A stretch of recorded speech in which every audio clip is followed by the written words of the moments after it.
Hi, and thanks for logging on to the Daily DVAR Halacha. And here's a brand new Halacha for you, and it's for Wednesday, the 24th day of February. Here we go. Wednesday, the 24th is Shushan, Purim, Katan. I want to explain that to you, and so here goes. Basically, let's go back to Purim itself.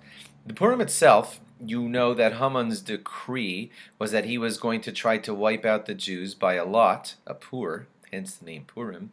And by that lot, he had chosen the day of the 13th of Adar, and that's the day that he was going to try to wipe out the Jewish people. And the Jewish people were given permission, after the death of Haman, they were given permission to battle in their own defense, and they battled against their enemies and were victorious on the 13th. And so the 14th of Adar became the celebration day, and hence Purim became the celebration day for that great victory happened on the 14th of Adar. In Shushan, the capital city of the time, the battle raged on throughout the 14th and only ended then. And so the celebration in the city of Shushan was on the 15th. Hence, there is a day called Shushan Purim, the Purim of Shushan, which happened on the 15th of Adar, and that's celebrated in that city of Shushan, a walled city. Now, because Shushan is celebrated on the 15th and it is a walled city, the rabbis also chose to give great honor to the city of Jerusalem, which was rather desolate at the time of the Purim miracle, and they wanted to accord a great honor to another important walled city, and that's the city of Jerusalem, of course, of Yerushalayim.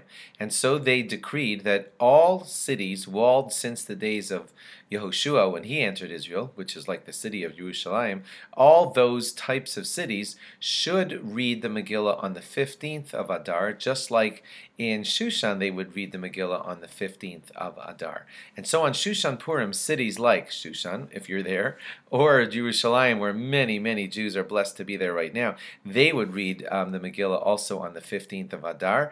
And if you didn't know this, there are a couple other cities like Tiberia and cities like them who do, till today, read the Megillah on the 15th of Adar, but they're not as certain about their wall and their walled status way back.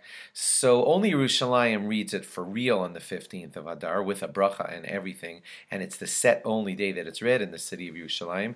In a city like Tiberias, what happens there is they treat Purim like regular Purim, and they have it on the 14th of Adar, but they do additional readings, as far as I understand, on the 15th of Adar, a little bit like what they would do in the city of Yerushalayim and in the city of Shushan if Jews were in the city of Shushan today. So, Shushan Purim, as we have just explained, is the 15th of Adar, and now, today, as we give you this law, at least on Wednesday the 24th, the law is that whenever there's a Jewish leap year and a month of Adar is added, we celebrate Purim and Shushan Purim, the 14th and the 15th of Adar, during the second month of Adar, and then what we do is we call the first day of, the first month of Adar, we call the Purim and the Shushan Purim that end up in that month, which we're at right now, we call them Shushan, we call it Purim Katan and Shushan Purim Katan.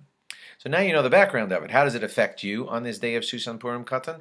Not in a whole lot of great ways, because we're not going to treat it as the main festive day. That's going to happen next month, and mostly in Yerushalayim next month. So what we're going to do on Shushan Purim Katan is mostly we're going to not say Tachanun. We're going to skip that paragraph called Lam Natseach. Those are two things that we do on festive days, and we will do that for the festive day of Shushan Purim. And that is about it. We will, of course, mention it in laws like this. People will study it because it is a famous day.